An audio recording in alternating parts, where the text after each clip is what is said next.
La Aiwa Exo 9, la meilleure enceinte sortie dans sa catégorie à l'époque, il me semble 2013-2014, je ne sais plus. En tout cas, cette enceinte a bientôt 10 ans, mais la question qu'on se pose tous, c'est est-ce qu'elle vaut encore le coup en 2024? Eh ben mon Glo, t'es tombé sur la bonne vidéo parce qu'on va la tester dans plusieurs conditions.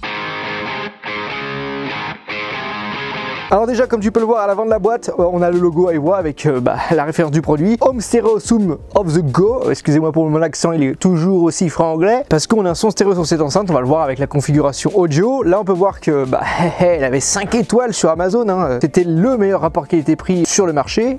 C'est parti, là on fait genre que je redécouvre l'enceinte alors que je viens de la remballer il y a 5 minutes. J'ai pas remis le plastique de protection, vous m'excuserez, hein, j'avais la flemme. On a bien évidemment l'enceinte, on a le câble d'alimentation hein, qui est ma foi quand même assez grand. C'est exactement le même qu'on retrouve sur les ordinateurs portables, sauf que l'alimentation est directement intégrée à l'enceinte. On a bien évidemment une télécommande qui à l'époque était une option, on ne pouvait pas directement l'acheter avec.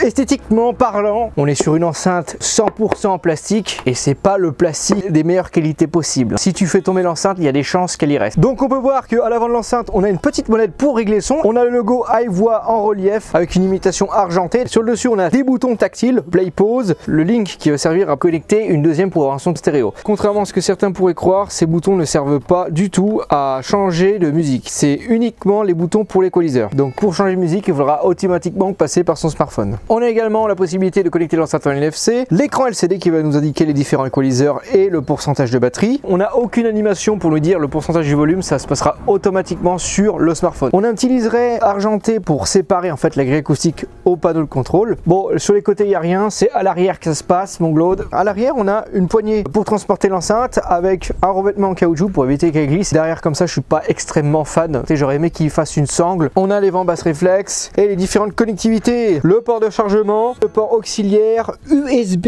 car tu peux l'utiliser en tant que power bank, également service, c'est pour pouvoir mettre à jour l'enceinte, également le bouton power. Sur le dessous on a deux patins antidérapants surélevés et ils font très bien leur boulot. La possibilité d'enlever la batterie, ça c'était pratique à l'époque, si ta batterie arrive au bout de ses cycles, tu pouvais en racheter une pour la remplacer. Pour une enceinte qui a presque 10 ans, ils étaient quand même en avance dans leur temps.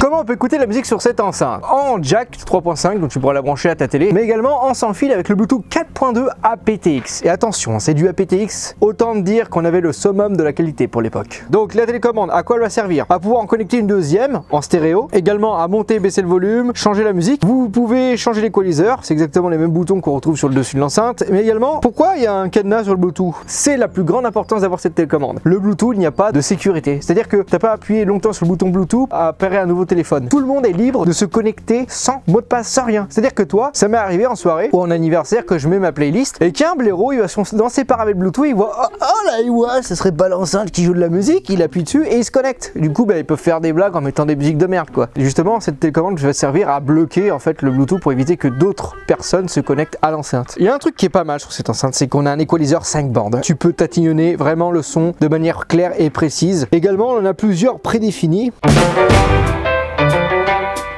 Alors qu'est-ce qu'on a à l'intérieur de cette enceinte? Bah oui, c'est la question qu'on se pose. On est sur une conception acoustique de 3 voix de 200 watts RMS avec 2 tweeters à dôme de 1 pouce, 2 haut-parleurs de médium et un woofer de 6,5 pouces. Tout ça alimenté par un amplificateur de classe D et un évent basse réflexe. En fréquence, elle descend jusqu'à du 40 Hz et ça monte jusqu'à du 20 kHz. Ça monte jusqu'à du 100 décibels.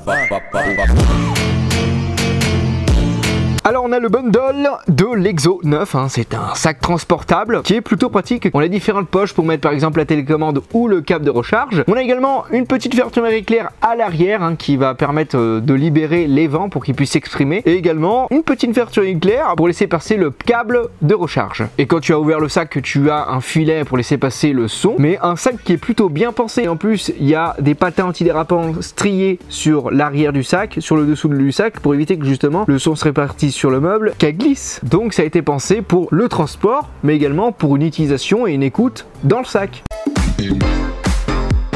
Bon allez, c'est parti. On va commencer déjà avec de la house. Ça c'est vraiment la musique que j'aime bien tester. Et ça envoie quand même. C'est puissant. Quand tu vas baisser l'équaliseur comme je l'ai fait, le son sera un peu moins puissant. Mais au moins il n'y a pas de perte en qualité et c'est excellent quoi. Regarde. Je suis à fond là.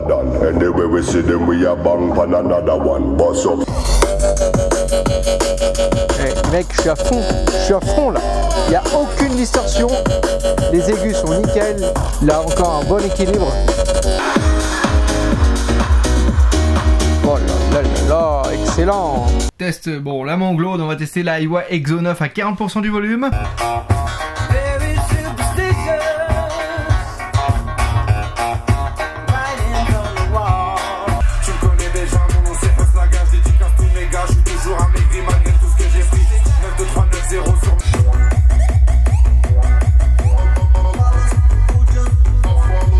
Là on va écouter à 100% pour voir ce que ça donne, ça va péter un bon coup.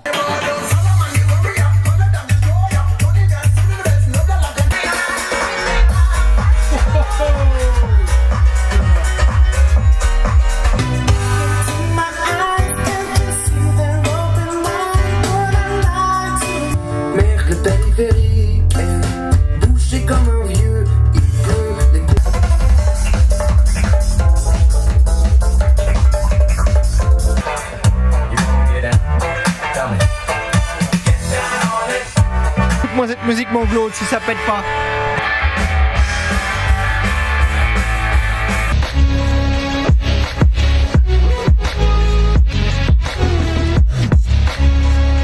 JBL. Ah ouais, c'est pas le même bruit. Hein. Ça sort bien niveau basse. Hein. Ouais.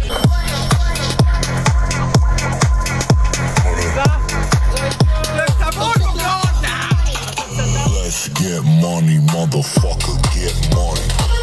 Get money.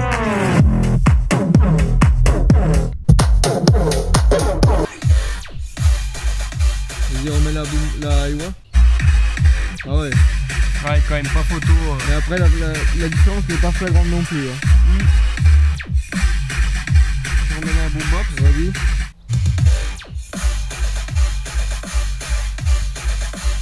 Ouais, franchement.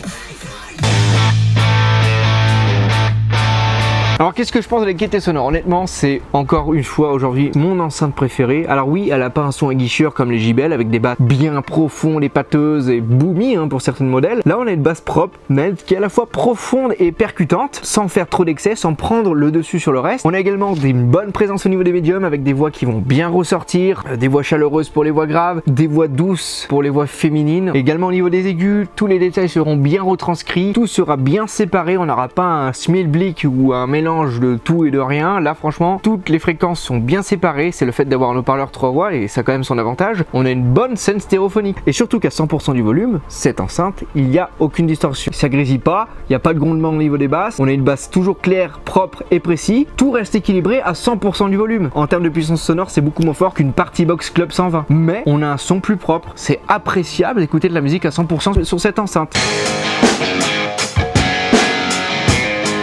La Aiwa dispose d'une batterie amovible de 9 heures. Honnêtement pour l'époque c'était quand même révolutionnaire parce que aucune marque ne proposait une telle technologie. Oui voilà, maintenant c'est sûr que la JBL Party Box 120 et la 320 proposent des batteries amovibles. Mais c'est en 2024. Là on était en 2013. Tu pouvais l'acheter sur le site Aiwa, de nouvelles batteries. Je crois qu'il y en avait même une plus performante pour doubler l'autonomie. Et là ils annoncent 9 heures et c'est réellement 9 heures. Moi j'ai utilisé l'enceinte à 100%. J'ai tenu la soirée. Alors que la plupart des enceintes tu peux diminuer par 2. Franchement, si vous avez l'occasion d'en trouver une, foncez les potes. S'en servir en tant que home cinéma, bah ça fait largement taf. Quand on me demande quelle est ton enceinte préférée, bah je te répondrai que c'est la Aiwa Exo 9. C'était un plaisir de tourner cette vidéo. Petite question, quelle est la première enceinte Bluetooth que tu as achetée? Voilà, j'aimerais bien savoir, comme ça bah, je répondrai à tous les commentaires pour échanger avec vous. Allez, sur ce, Harvey.